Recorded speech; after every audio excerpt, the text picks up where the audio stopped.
Hello and welcome to Updog Sports Talk. If you are joining us for the first time, we here at Updog Sports Talk, we deliver honest, fan-focused coverage that spotlights the teams, the players, and communities that are often overlooked by mainstream sports media. We do this because your team has a story worth telling. Today, we are going to be looking at Conference USA. This is a thrilling conference where it feels like parity just reigns, and the margins between each of the teams is so small. Those weeknight Conference USA games that we see during October are always such a blast, but this conference is fun to watch even on Saturdays throughout the year as well. So, very much looking forward to diving into each of these teams. For this show, I'll be going team by team, looking at what are the biggest pieces to be excited about, is potentially one of their bigger concerns that potentially could arise throughout the year. And then what does success look like for that team in 2026? We'll go through all of those. And then at the end of the episode, I will go over a sleeper pick for the conference and then a conference championship pick. So tune in, check it out, and enjoy the show. So we'll be starting off here with the Delaware Blue Hens. Delaware joined the FBS level last year and they succeeded immediately. Delaware found their way to a bowl game, winning that bowl game. And I think their fans are very much enjoying this FBS move. But now this year, they're looking to follow that trend of the second year Conference USA teams winning the conference. We've seen that the last 2 years, Delaware is looking to be a third in that category. So one of the biggest strengths I see for them is very much getting your quarterback back in Nick Minicucci. He is a very fun quarterback. He is very efficient, can run really well, and he just does such a great job leading this offense. He is the top quarterback returning in the conference. I'll say that right off the bat. And there's a lot of good pieces around him, too. You've got the running backs led by Joe Silver. You got Wilson at receiver. So there's really just a lot to like about how this offense is going to look. And you can expect that this team can continue to make the adjustments to the FBS level. But maybe one of the bigger concerns for Delaware is going to be that defensive front. We saw a lot of times last year where the Blue Hens kind of got taken advantage of up front a little bit, and teams realized they could stop their offense from taking the field and control the game by running the ball really just up the middle and, kind of wear down their defense a little bit. So Delaware is going to need to find a way to get better against the run this year. And so far, looking at the roster, I don't think size is going to be the answer because there aren't those 300-pound guys in there to plug up the holes. So they will need to get creative and find better ways to stop the run this year.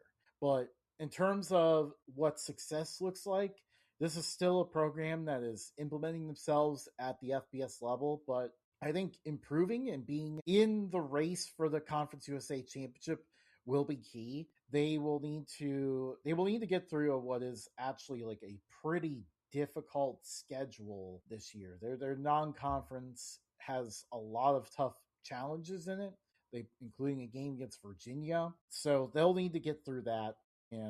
But as long as they're in the Conference USA race, obviously the hope is they could follow that trend to be the second year Conference USA team to win the conference. But realistically, like even if they make the Conference USA championship, I think fans will be very happy with that and at least be in the race. Show that this is going to be a program to be reckoned with in Conference USA each year.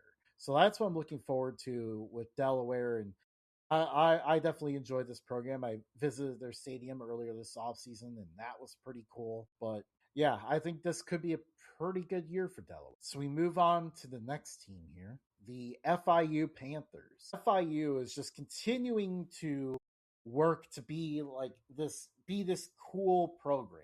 I think there's a Vice Night, Pitbull sponsorship at Pitbull Stadium. All of that, really the only thing that was lacking for them was actually winning ball games. And we started to see that change last year. Willie Simmons came in and brought them to a bowl right away. Now they're looking to take that next step. So, really, what I'm most excited about is just seeing year two under Willie Simmons. The improvement he made in 1 year was impressive. Now, let's see how much better his team is even in year two. He is an excellent coach and really a rising coach throughout the ranks here. So, just continuing to recruit Florida, a very deep recruiting state, is going to continue to help him there. I look at the run game to still be really good, and there's a lot of promising pieces on this defense. I forgot to mention in the top of the show, but we have a preview series up on our Substack as well. So you can kind of read more up on this team, looking at those and the rest of the teams here on the list. But that's definitely a lot to like about this team. One of the bigger concerns is we just need to see this team look a little more consistent. They had some really great weeks last year, but then you had other games where it just felt like they were far too sloppy, making too many mistakes, turning the ball over too often, all of that. So they really need, if you're looking to take the next step, like, you need to be more consistent week in and week out. So that's what I am hoping we'll see Willie Simmons and that staff challenge the team to be. So that's going to be a huge key for the Panthers. And really for them, success looks like getting a step further. Like last year was just making it to a bowl. Now this year, being a more serious contender towards the top of the conference is going to be key. This is a team that has the upside to compete for a conference title. But I think the big thing is just looking good, maybe winning 8 games, at least a winning record, and can feel pretty successful about that. But definitely there's not much off the table for FIU this year. So I think it's a very exciting year for Panthers fans. And I mean, there are a lot of teams in this conference that have a bunch of promise. So this is definitely one of them. So make sure you tune in to Vice Night at Pitbull Stadium and the other FIU games throughout the year, because this team is going to be pretty fun to watch. Next on the list, we get to Jacksonville State, the Gamecocks. They have been excellent pretty much since moving up to the FBS level. And with them winning Conference USA in 2024, last year get back to the CUSA title, and they were even in the race in their first year in 2023. It is becoming very much apparent that Jacksonville State is one of the elite programs in this conference. I think usually people look at Western Kentucky as kind of one of the standard teams that are always going to be in the conference title race, but we are talking enough about Jacksonville State as one of those teams. They are definitely a true contender every single year at this point. They had Rich Rod, and he did an excellent job there, really built a strong culture. And I think some people wondered that could continue with Charles Kelly. And I think last year was a resounding, okay, this culture is going to continue. And I had a feeling that was going to happen. Charles Kelly is an old school, football loving coach like Rich Rod is. Sure, Kelly is more of a defensive minded coach, but I think he knew what this program was doing to be successful. And it just works very well when all pieces move in the right direction. Like, you even had an offensive coordinator last year who was more in the air raid offense, but completely adapted his style to the personnel that Jacksonville State tends to bring in. And I think we're going to see that again. They are going to continue to run at a fast tempo and just run the ball straight in your face and see if you can hold up to it for 4 quarters. That is what this team will do. Their run game, even with Cam Cook gone, is going to be excellent once again. They also have a quarterback and Caden Creel back. He will prove to be an excellent runner last year as well. If I'm remembering correctly, he went over 1,000 yards. So he is back to lead this offense. He'll need to take a little bit of a step forward when it comes to accuracy, but I think already he is looking like a good quarterback. So getting him back is definitely a huge key.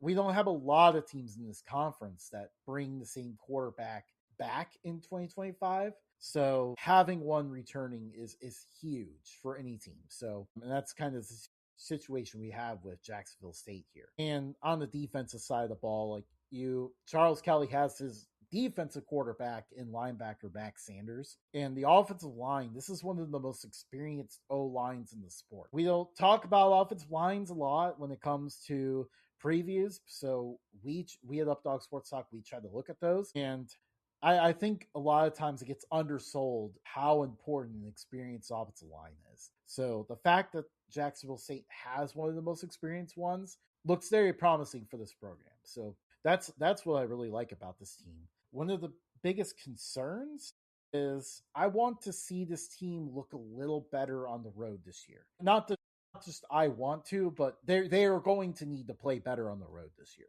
Jacksonville State last year they were 3-1 in the road in the conference, but that is because they won 3 one-score games against the teams that finished bottom 3 in the standings. So they got really fortunate with the road draw, and then the only team that finished towards above that bottom 3, FIU, beat them on the road.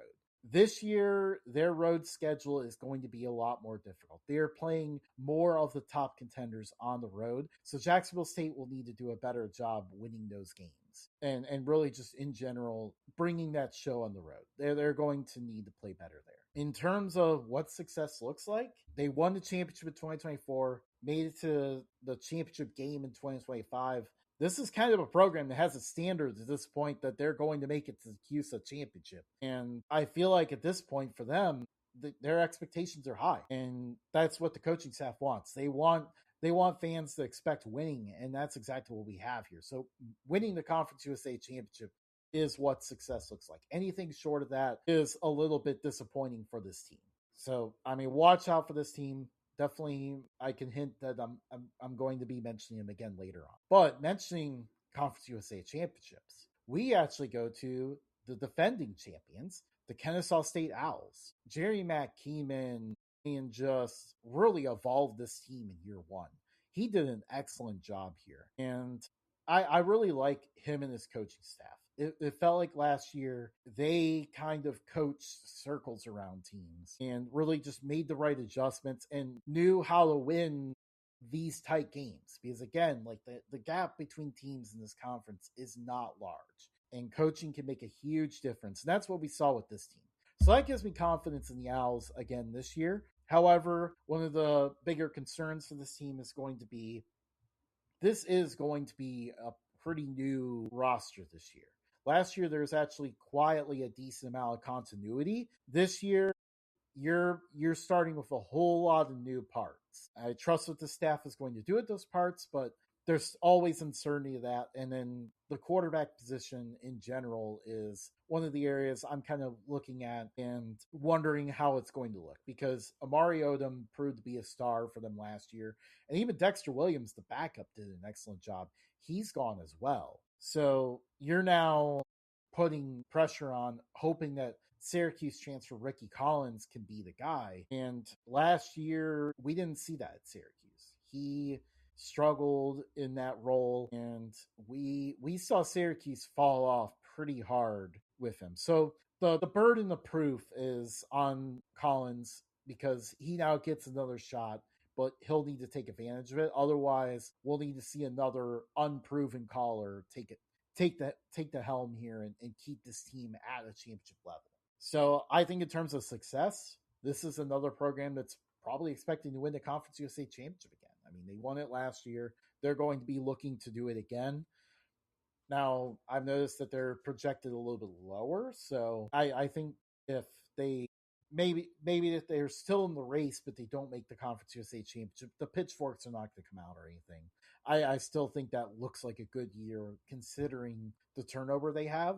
But this is definitely a team that's going to be in the race. Next, we go to the Liberty Flames, and this is a program that's been used to contending in Conference USA, and really they're always considered the top contender because they have some of the best resources in the conference. So what happened last year was a little bit of a surprise. Liberty tanked to 4-8.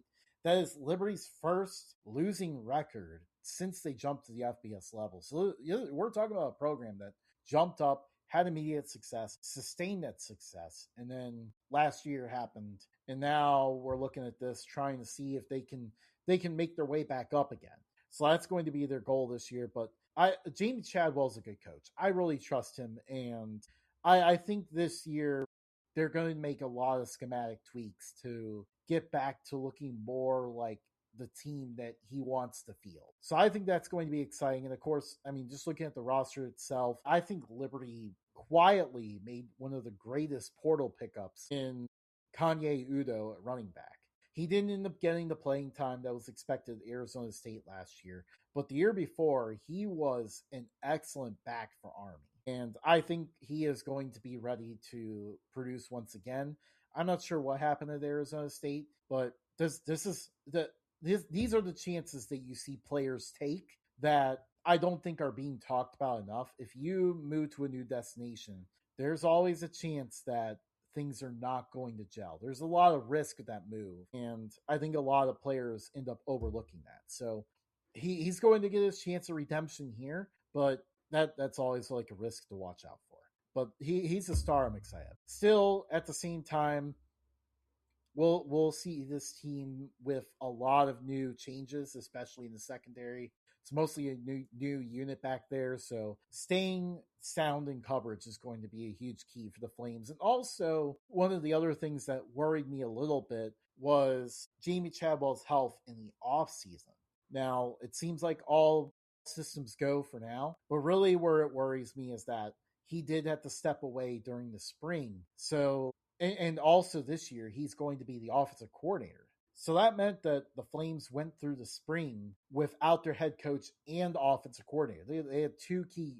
He basically was 2-1 missing during that portion. So I feel like spring, while it's not the most important, it is still very important. You're starting behind the eight ball when you don't have your coach in there. So that is going to be one of the things, especially with the Jamie Chadwell team, because when the COVID year happened, Coastal Carolina was actually one of the few teams that got through their entire spring ball. Like I think only them and like one other team got through it, and I wondered if that helped them. So I now you fast forward to this year, his Liberty team has the exact opposite situation where he was not around for that. In terms of expectations and what success looks like, this is a program that has the resources to expect to compete for the CUSA title every year.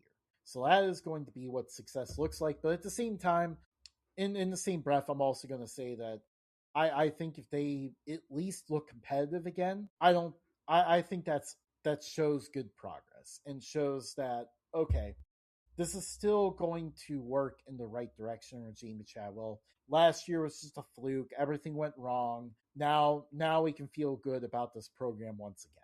So you win 8 games or so. Um, I think things still look pretty promising. Usually I look about 8-9 wins for this program because you'll usually see them that their resources scare off P4 programs from scheduling them. So usually you don't have those bye games. And next, we look at the Mid-10 State Blue Raiders. Middle Tennessee has been trying to work their way back up under Derek Mason. He brought a lot of energy, but now we need to start to see the results go on the field. And I think you have a team that has at least a pretty promising secondary, especially corner Jackson Lowe. He's a star player for the Blue Raiders. I think people need to get to know him a little bit better, but he is a guy who can lock down one side of the field. And on the opposite side, I actually think that Roman Gagliano helped kind of give this team a spark late in the year. Mitten State won a couple games late, and it was as soon as they turned to Gagliano at quarterback. So I think that's a little bit promising. Like that's something you can hold on to and go, okay, this team they got a spark. Maybe they figured things out a little bit entering this year.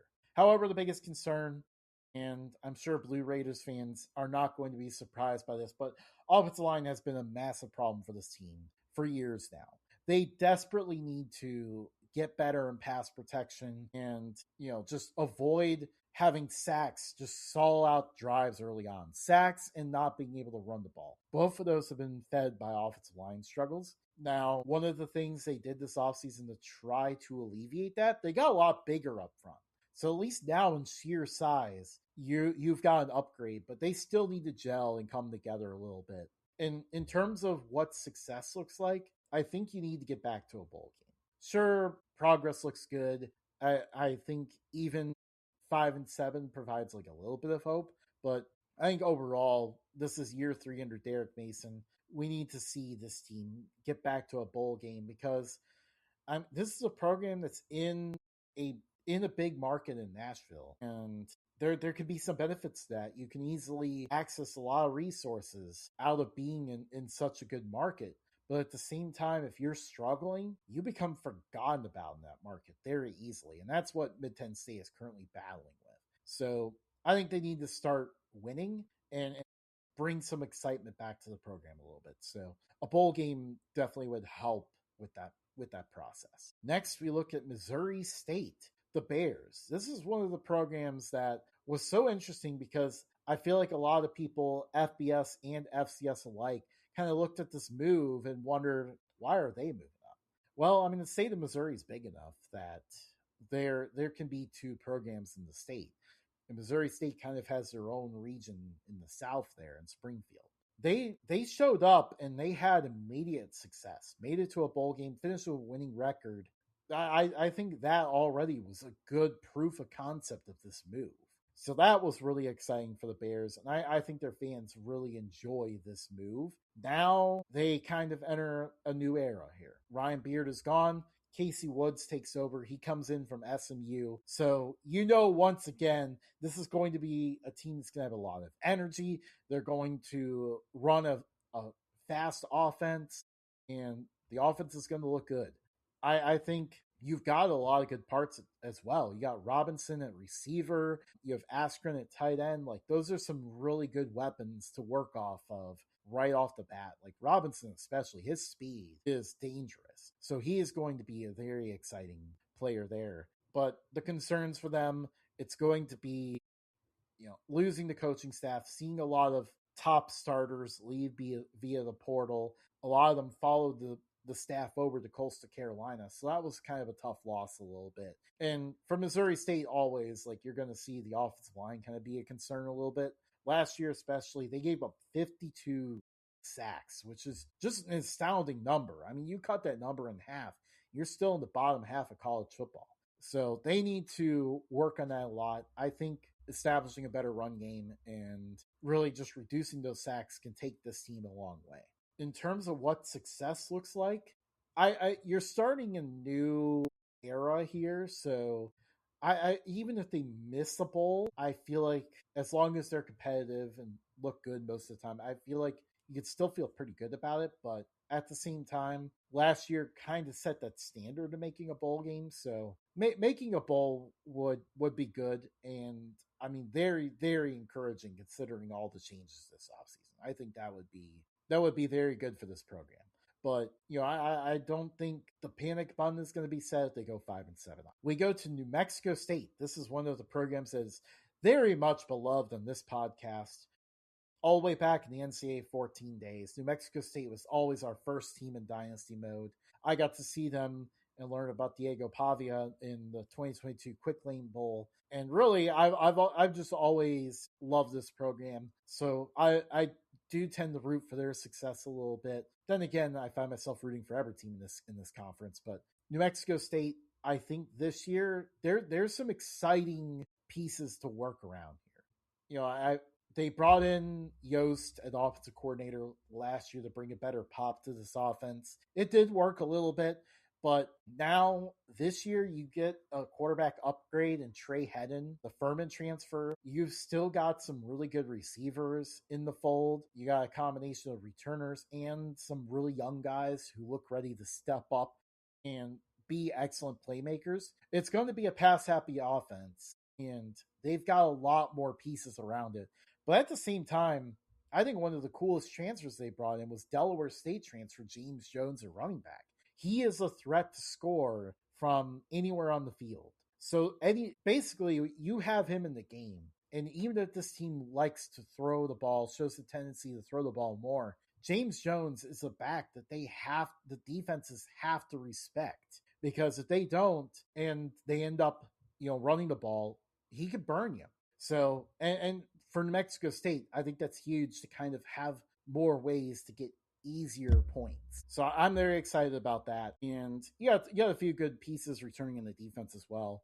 But the biggest concern is going to be what things look like up front on the defensive line. In particular, their run defense was a little bit undersized. It got taken advantage of a lot. And there is a massive 350-pound freshman, Elijah Farr, who is the only player who is over 300 pounds on this unit. So unless he is ready to step in right away and be that guy, which I do not know if he will be, and that's a lot of pressure on the redshirt freshman for sure. But he would need to be ready to play right away to bring some size to the defensive front. Otherwise, they're going to be undersized in this unit, and some other teams can definitely take advantage of that. So that's going to be the one big thing there. And in terms of success, I think this is year 3 under Tony Sanchez. He took the program over with a lot of momentum. I wouldn't say great shape just because when he took over, Vanderbilt pretty much took their entire roster over there and won a bunch of games in the SEC, which shows how good New Mexico State was. But he kind of had to start over a little bit, and I think you're starting to see things work in the right direction. But now this year needs to be where they prove it, and proving that is a bowl game. Getting back to a bowl game would be huge for this team. Maybe getting that fourth bowl win in program history would be absolutely incredible. But in general, getting back to a bowl game is going to be the big key for New Mexico State this year. Now we go to Sam Houston, the Bearcats. And you're wondering if Phil Longo did not go as hoped, but I don't think we can be too surprised at what happened just because they were completely resetting this team. Like Phil Longo was a dramatic style change from what Casey Keeler was doing here. And of course, losing Casey Keeler hurts, lost a lot of key pieces, and things really kind of fell off as a result. So now this year is the time to try to rebound a little bit. And I think you've got some promising parts here. You've got some exciting receivers who can make plays from anywhere on the field, like Grady O'Neill and Chris Reed. And I think Landon Locke might be the answer quarterback. We saw this team finish the year really strong. They even beat Delaware with Landon Locke at quarterback. He seemed to provide a spark that Sam Houston really needed on offense. So that I think him being back and now having a full offseason as the guy is going to be huge for this offense. And they have their leading running back as well. So there's really a lot to love about the offense. However, the one concern about the offense is going to be the offensive line. This is one of the more inexperienced offensive lines in the sport. So they're going to need to gel pretty quickly. And we also need to see the defense kind of step up a little bit too, because the defensive side of the ball really took a huge step back, and they struggled to get stops at times. So they're going to need to get better at that to be more competitive in this conference. In terms of success, I mean, last year was a bit of a mess. So for this season, it's going to be progress. I think if this team can be more competitive in their games, win about 4 or 5 games, things are looking a lot better. I think at that point, the Bearcats fans can feel a lot better. And also, even with that record, you could kind of look at that and go, we feel better about where this is going under Phil Longo. I mean, last year was, kind of a lost year 0 situation. Didn't even have your home stadium. You basically played on the road every single week because they had to make even their home games were an 80-mile bus trip. So I think if you get past all of that and have at least a decent year this year, a competitive year, you're feeling a lot better. Obviously, a bowl game, making it back to a bowl would be great, but just in general, being more competitive is what this team needs to show. Now we get to the last team in the list here, Western Kentucky. And I mean, I kind of hinted at it earlier, but this is one of the more steady forces in this conference. They usually end up showing up there as the conference favorite. And the question is this going to be the year they finally bring it home? So this is a Western Kentucky team under Tyson Helton. We have seen them consistently feature one of the best passing offenses in the conference. You've got an intriguing quarterback in Ronnie Tisdale, who last year he had to step in a pretty difficult situation. Injuries forced him into the lineup. And while he made those young mistakes that you'll see from a young quarterback. He did a pretty solid job considering the circumstances. Now he's had a whole offseason to work as the guy, and you've got some good pieces to work with as well. KD Hutchinson is one of the star receivers in this conference. So you've got a lot to like there. On the other side, the one of the concerns is going to be especially just kind of a lot of new parts. Like they're good parts. Like they have a lot of pretty talented portal players coming in, a lot of additions that I really like personally. But you always run a risk when you're bringing in so many new parts. So all of that needs to come together for the Hilltoppers in order to reach their expectations, which I think for them, they're looking for this to be the year they finally take home the CUSA title.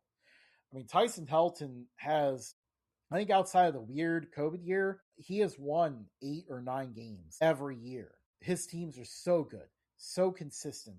But the one thing they have not done is bring home that CUSA title. So that is going to be, I think, their big goal this year is to finally get that. And we'll see if they can. But I think in terms of this conference, and this now gets us to the sleeper pick. I think my sleeper for this conference is going to be Delaware. I really think with what they bring back in the offense and all of that, like I think this team could be right there in the mix and definitely is a strong candidate to be that second year CUSA program to win the conference and make it a third year in a row of that. So that's my sleeper pick there. If you consider Delaware too much of a contender, I'll even throw out New Mexico State as potentially a longer shot that could be better this year. But Delaware's a team I think is very promising. But in terms of my CUSA title pick, this is going to be I think, somewhat of a lame pick, but maybe not because I haven't seen a lot of people pick this. I have Jack State over Western Kentucky. I feel like that's a lame pick because a lot of people probably have this as the conference championship game, but I'm going to pick Jack State to win the conference. I really like what this team has back. That offensive line I mentioned before is going to be a huge key. So give me the Gamecocks to win the conference over Western Kentucky. Western Kentucky falls just short once again, but I really like what Jacksonville State has. So this is your look at Conference USA. This was kind of a little shorter preview, giving you a look at what we can expect from this conference this year. It's going to be a fun, exciting race. Make sure you tune in to all of their games this year because it is going to be very fun to watch. And again, this was at like a higher level, so be sure to check our Substack for even more in-depth previews of these teams. This is a look at them kind of at a higher view and more of a prediction at the end kind of show. But thank you for tuning in. Be sure to follow us on social media. Be sure to tune in, like, subscribe, and leave a review if you're listening or watching us. And thank you for tuning in.